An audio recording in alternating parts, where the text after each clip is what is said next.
dans plusieurs pays arabes, cet agenda, cette voie vers l'émancipation a conduit à des impasses réelles, à des guerres civiles. L'Algérie a donné un exemple extraordinaire du dévoiement de cet agenda. On a vu, non seulement en Algérie, en Égypte, des conflits, des conflits internes entre islamistes et non-islamistes, en Tunisie, en Syrie, partout, l'islamisme a comme agenda révolutionnaire de changement, c'est ça l'intérêt, par l'islam, cette idée que l'établissement de l'État islamique mène à l'émancipation, mais ça n'a rien à voir avec l'islam, comme foi et comme croyance, a mené à des impasses. Aujourd'hui, la stratégie de ces mêmes jeunes qui ont échoué avec l'islamisme ont développé une nouvelle stratégie qui correspond plus de toute façon à leurs aspirations, qui exprime mieux leurs aspirations d'une part, et qui ouvre beaucoup plus de perspectives. L'islamisme, c'est l'enfermement. L'option démocratique, c'est l'ouverture, d'abord les uns vers les autres, les différents groupes sociaux les uns aux autres, et une ouverture vers le monde. Voilà. Je voudrais dire un mot là-dessus. C'est évident que depuis 20 ou 30 ans, on a assisté à une islamisation des sociétés, ou un retour, ce qu'on appelait le retour à l'islam. C'est-à-dire, par exemple, le signe le plus visible, c'est le port du foulard, c'est l'alcool, et c'est des choses qu'on voit partout. Alors, on peut l'expliquer de manière très différente, et je ne veux pas rentrer dans le débat là-dessus, mais donner un exemple à propos du port du foulard, c'est Gaza. À Gaza, avant 1993, c'est-à-dire avant les accords d'Oslo, 95% des femmes portaient le foulard. Après les accords d'Oslo et le retour à Arafat, c'est tombé à 50%. Et puis de nouveau, c'est 95%. Je dis, c'est des phénomènes très complexes. Là, on est vraiment dans la question de la culture. Je ne pense pas que ça a été imposé. C'est-à-dire, bien sûr, ça a été imposé par la pression sociale. Il y a une pression sociale contre l'alcool, les gens vont plus à la mosquée, il y a beaucoup plus de gens qui font le pèlerinage. Les gens qui font le pèlerinage sont de plus en plus des étudiants, des gens formés, etc. Ça, c'est une réalité.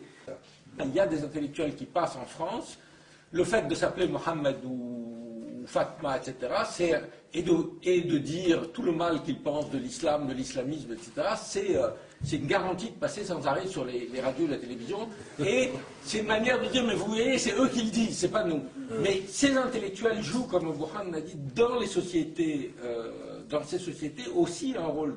Il faut dire quand même un mot des oppositions, aussi bien égyptiennes de gauche, comme le Tagama ou le Wafd, ou le parti Tajdid en Tunisie, etc., qui ont cautionné les dictatures au nom de la lutte contre l'obscurantisme.